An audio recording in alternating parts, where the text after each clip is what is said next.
Hi, this is Naid Khan. Once again, welcome you all to our YouTube channel, students. So again, I am here with one more video that is complete the correlation. ये हमारी series चल रही है HSC question bank की economics के objectives की.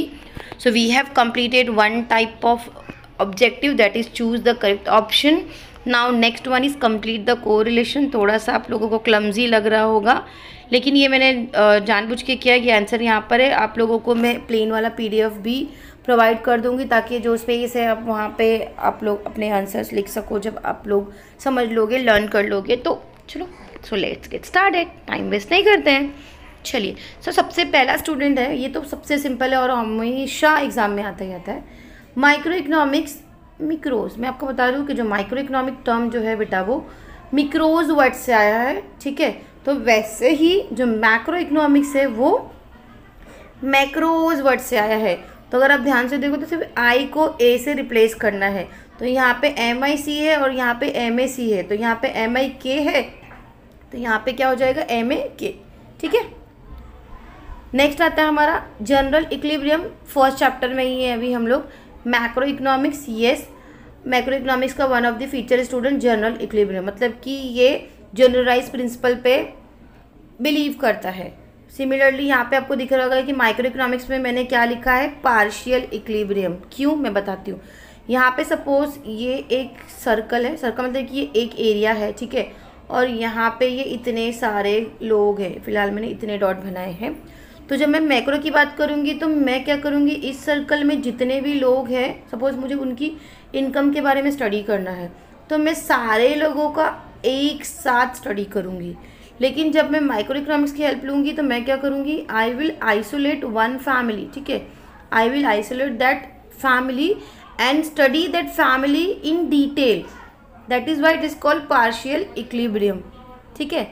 मैं उस पर्टिकुलर वेरिएबल को आइसोलेट कर दूँगी, अलग कर दूँगी बाकी सब पॉपुलेशन से, और उसको डिटेल में स्टडी करूँगी. लेकिन मैक्रो में वैसा नहीं होता है. तो यहाँ पे जब आपको जनरल इक्विलिब्रियम आएगा तो यहाँ पे आपको क्या लिखना है, पार्शियल, ठीक है, एक पार्ट. जनरल मतलब पूरा, पार्शियल मतलब द पार्ट, ठीक है. देन आता है, फिर हम लोग सेकेंड चैप्टर में पहुँच गए हैं स्टूडेंट. फर्स्ट चैप्टर से 2 ही थे. Toys made of clay. और यहाँ पे तो ठीक है, पहले ये समझते हैं. वुलन क्लोथ्स, प्लेस यूटिलिटी लिखा हुआ है. Yes, place utility. यहाँ पे हम रिलेट कर सकते हैं कि अगर हम बात करें कश्मीर की, तो जो वुलन क्लोथ्स है, अगर हम कश्मीर में उसकी जो यूटिलिटी होगी बहुत ज़्यादा, या फिर सपोज मुंबई में है, ठीक है, हम वुलन क्लोथ्स बनाते हैं, लेकिन अगर with the help of transportation मैं उसको बेचूँ कहाँ पे, कश्मीर में, तो उसकी यूटिलिटी क्या हो जाएगी, बढ़ जाएगी. क्यों बढ़ जाएगी, क्योंकि कश्मीर में उसकी जो डिमांड है वो ज़्यादा है. सिमिलरली अगर मैं मिट्टी से खिलौने बनाती हूँ तो मैं क्या कर रही हूँ, मैं उस पर प्रोसेसिंग करके उसका क्या कर रही हूँ, उसका जो शेप है, फॉर्म, एक अच्छा फॉर्म क्रिएट कर रही हूँ. तो मैं मिट्टी से, क्ले से टॉयज़ बना रही हूँ, मैं मिट्टी से खिलौने बना रही हूँ. तो मैं क्या कर रही हूँ, उसका फॉर्म चेंज करके, उसका साइज एंड शेप चेंज करके मैं उससे यूटिलिटी क्रिएट कर रही हूँ. वैसे ही हो सकता है कि मैंने लकड़ी से फर्नीचर बनाया. इससे बहुत सारे एग्जाम्पल है, ठीक है. नेक्स्ट आता है हमारा, देखो ध्यान से, आप लोग थोड़े से कंफ्यूज हो जाते हो. ये क्या बोला, एग्रीगेट. एग्रीगेट का मतलब होता है student total. Aggregate utility from all की जब बात हो जाती है, ऑल यूनिट कंज्यूम, तो यहाँ पे लिखा हुआ है टोटल यूटिलिटी. मतलब कि अगर मैंने पूरे 3 एप्पल खाए तो वो 3 एप्पल से मुझे जितनी भी यूटिलिटी मिलेगी वो होगी मेरी टोटल यूटिलिटी. फिर यहाँ पे क्या बोला, additional utility from last unit consume. तो यहाँ पे मैंने आंसर लिखा है मार्जिनल यूटिलिटी. अब क्यों, मैं आपको ये कंसेप्ट समझाती हूँ. मार्जिनल कैसे, मैंने 3 एप्पल खाए, ठीक है, और वो 3 एप्पल से मुझे 17 यूनिट का सेटिस्फैक्शन मिलता है, यूटिलिटी मिलता है. सिमिलरली मैं कहती हूँ कि once I am eating the 4th apple, ठीक है, 4th one, I am getting 2 unit satisfaction from that 4th apple. So आप लोग मुझे बताओ कि मार्जिनल यूटिलिटी क्या होगी, 2. Obviously, why, because I am getting 2 unit of utility from 4th unit of apple. जब मैं चौथा एप्पल खाती हूँ तो मुझे 2 यूनिट की यूटिलिटी मिलती है, ठीक है. सो बेसिकली आप लोग याद रखना कि what utility we are getting from the last unit of a commodity consume, last unit को कंज्यूम करके जो भी यूटिलिटी हमें मिलती है उसे हम कहते हैं मार्जिनल यूटिलिटी. यहाँ पे अगर आपको कंसेप्ट क्लियर होगा, देखो, additional utility from last unit consumed. Okay, तो हमारा आंसर हो गया मार्जिनल यूटिलिटी. नेक्स्ट आते हैं, बहुत सिंपल है. देखो, सप्लाई कर्व जो होता है स्टूडेंट वो अपवर्ड होता है, that is from left to right, do remember. देखो मैं इसको ऐसे भी ड्रॉ कर सकती हूँ लेकिन ये रॉन्ग है। Supply curve always upward from left to right, draw this one, ठीक है, लेफ्ट टू राइट, आपको समझ में आ रहा होगा। सिमिलरली जो हमारा डिमांड कर्व होता है, देखो यहाँ पे मैंने लिखा है डाउनवर्ड, डिमांड कर्व जो होता है वो डाउनवर्ड होता है फ्रॉम लेफ्ट टू राइट। मैं ऐसा ड्रॉ करूँगी तो वो रॉन्ग हो जाएगा, दिखने में तो सबको ऐसे ही दिखेगा, आप लोगों को भी देखो मैं ऐसे ड्रॉ करूँ या ऐसे ड्रॉ करूँ, आप लोगों को दिखने में तो सेम है, लेकिन एज ए स्टूडेंट आपका कंसेप्ट क्लियर होना चाहिए। तो इसीलिए always student demand curve draw like this, downward from left to right, और जो आपका सप्लाई कर्व होता है always draw like this, upward from left to right. और इसको याद करने के लिए ना आप ऐसे कर सकते हो, देखो डी कर्व ये शॉर्ट फॉर्म है, सो ये क्या रहेगा आपका downward from left to right. These are the short code, economics में मेरे सर्टेन शॉर्ट कोड है जिससे हम याद करते हैं। फिर सप्लाई कर्व क्या होगा, एसएस कर्व जो होगा वो क्या होगा, upward from left to right, ठीक है। तो ऐसा कुछ कोडिंग आप लोग कर सकते हो। नेक्स्ट आते हैं हम लोग टी एंड कॉफ़ी। पहले हम ये देखते हैं इलेक्ट्रिसिटी क्या बोला है, कंपोजिट डिमांड, ये टाइप्स ऑफ डिमांड का क्वेश्चन है स्टूडेंट। तो वैसे जो टी एंड कॉफ़ी होती है उसके मैंने आंसर लिखा है कॉम्पिटिटिव डिमांड। क्यों कॉम्पिटिटिव डिमांड, देखो टी एंड कॉफ़ी की जो डिमांड होती है वो एक दूसरे से कॉम्पीट करती हैं, ठीक है। कॉम्पीट क्यों करती है, क्योंकि मैं दोनों तो नहीं प्रीफर करूँगी ना, मुझे चाय भी चाहिए और कॉफ़ी भी चाहिए, ठीक है। These are the substitute goods, और सब्सटीट्यूट गुड्स की जो डिमांड होती है स्टूडेंट वो क्या होती है, कॉम्पिटिटिव होती है। इसीलिए हमारा जो आंसर होगा वो होगा कॉम्पिटिटिव डिमांड। यहाँ पे नेक्स्ट है हमारा ये types of elasticity of demand है, प्राइस इलास्टिसिटी ऑफ डिमांड। तो देखो यहाँ पे दिया हुआ रिलेटिवली इलास्टिक डिमांड जो होता है वो ईडी ग्रेटर देन 1 होता है। आपको सिर्फ पता है क्या याद रखना, यहाँ पे इलास्टिक और यहाँ पे इन इलास्टिक है।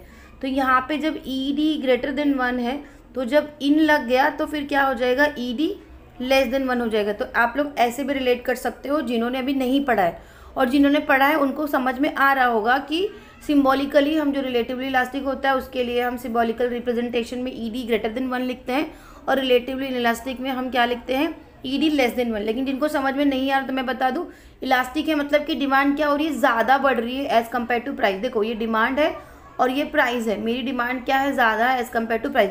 डिमांड भी चेंज हो रही है और प्राइस भी चेंज हो रहा है, लेकिन डिमांड क्या हो रहा है, ज़्यादा हो रहा है, इसीलिए ईडी ग्रेटर देन 1 है। लेकिन यहाँ पे क्या हो रहा है, डिमांड जो है वो कम है और प्राइस जो है वो ज़्यादा है, इसीलिए तो यहाँ पे क्या हो जाएगा, ईडी जो होगा वो लेस देन 1 होगा, ठीक है। नेक्स्ट है हमारा steeper demand curve. Same again ये types of price elasticity of demand का है।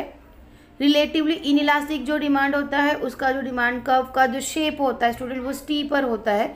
तो सिमिलरली ये जो फ्लैटर डिमांड कर्व फिर किसका होगा, रिलेटिवली इलास्टिक का। देखो यहाँ पे क्या बोला है, रिलेटिवली इनइलास्टिक लिखा है ना, आप यहाँ पे क्या लिख दोगे, इनइलास्टिक लिखो, रिलेटिवली वही है, यहाँ पे इनइलास्टिक है तो यहाँ पे क्या कर दोगे, इलास्टिक लिख दोगे।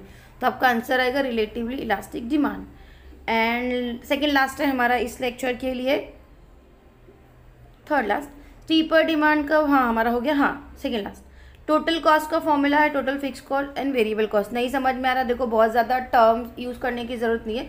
आपके जो खर्चे होते हैं स्टूडेंट, मैं आपको बता दूं, कुछ जो हमारे खर्चे होते हैं वो फिक्स होते हैं, एक्सपेंसेस होते हैं, और कुछ जो एक्सपेंसेस होते हैं वो वेरिएबल होते हैं, मतलब कि वो चेंज होते रहते हैं। एग्जाम्पल ले लो, अगर हाउस होल्ड है, अगर हम राशनिंग का एग्जाम्पल ले लें, रेंट ले लें, ठीक है, ये सब चीज़ें जो होती है वो क्या होती है, फिक्स होती है। इलेक्ट्रिसिटी बिल ले लें, लेकिन कुछ जो एक्सपेंसेस होते हैं वो फिक्स नहीं होते, it keeps on changing. Variable मतलब जो चेंज होता रहता है। तो टोटल कॉस्ट का फॉर्मूला क्या है हमारा, T C is equals to T F C, that is total fix cost plus total variable cost T V C. तो एवरेज कॉस्ट का क्या आएगा, सिंपल, टोटल कॉस्ट को जब आप डिवाइड करोगे टोटल क्वांटिटी से आपको आपका एवरेज कॉस्ट मिल जाएगा, T C upon T Q, ठीक है।